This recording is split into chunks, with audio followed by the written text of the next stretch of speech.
Un hombre que pactó con el diablo y lo perdió todo. Juan Machete. La leyenda de Juan Machete tiene su origen en los llanos orientales o la región de la Orinoquia. Más específicamente, se dice que vivió en el municipio de La Macarena. Al ser los llanos orientales un territorio que se comparte con Venezuela, esta leyenda también es muy popular en el vecino país. Cuenta la leyenda que Juan Machete era en vida un hombre llamado Juan Francisco Ortiz. Era un hombre ambicioso y adquirió el apodo o sobrenombre de Juan Machete, debido a que pasaba todo el tiempo con un machete en la cintura. Dicho machete lo había mandado hacer adaptado a su gran estatura. De igual forma era conocido en la región por su gran manejo del mismo. Juan Machete quería ser el hombre más poderoso de toda la región, por lo que hizo un pacto con el diablo, en el cual le entregaba su alma, así como la de su mujer e hijos, a cambio de mucho dinero, ganado y tierras. Para ello, tomó un sapo y una gallina negra y les cosió los ojos, los enterró vivos a la medianoche de un jueves santo. Al año siguiente, el mismo día y a la misma hora, los desenterró y luego se dirigió a un lugar solitario donde tiró los huesos al viento e invocó al diablo. Allí se le apareció el maligno diciendo: «El pacto está hecho, hasta el día que yo lo decida». A partir de ese momento, a Juan Machete le empezó a ir bien en todo lo que hacía.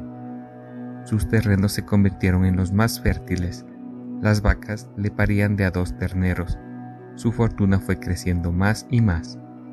Una noche, cuando ésta se partía en 2, un imponente bramido de un padrote estremeció la pradera.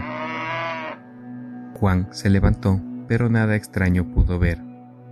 A la madrugada siguiente se levantó temprano, y al ensillar su caballo divisó un imponente toro negro, con los 4 cascos y los 2 cachos blancos.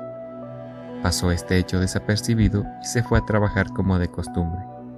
En la tarde regresó de la faena y observó que el toro todavía se encontraba merodeando la casa. Pensó, será de algún vecino. Trató de sacarlo de su territorio, pero esto no fue posible porque ningún rejo aguantó. Un día recorría Juan sus propiedades cuando un chivo le habló. «Escucha esto, Juan Machete. A tu hacienda llegarán unos trabajadores. Contrátalos, porque ellos te serán fieles servidores. Irán al mando de un hombre que llamarás Constantinoplo, y lo bautizarás rezando un credo al revés. Tus riquezas se duplicarán y no habrá hombre más rico en toda la región».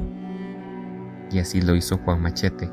Bautizó a Constantinoplo y sus hombres se encargaron de todo para convertirlo en el hombre más rico de la región, pero también en el terrateniente más tirano y despiadado, abarcando las tierras de los demás y sacándolos de sus cercanías. Un día, Juan Machete empezó a sentir miedo. Presentía que se acercaba el momento en que debía pagar su deuda con el rey de las tinieblas. Pero como no hay plazo que no se cumpla, ni deuda que no se pague, todo lo que creció como espuma se fue disolviendo y vino la sequía, trayendo la muerte de todos sus animales, mientras que el toro negro permanecía. Los trabajadores del diablo y su familia también lo abandonaron, adentrándose en la profundidad del bosque.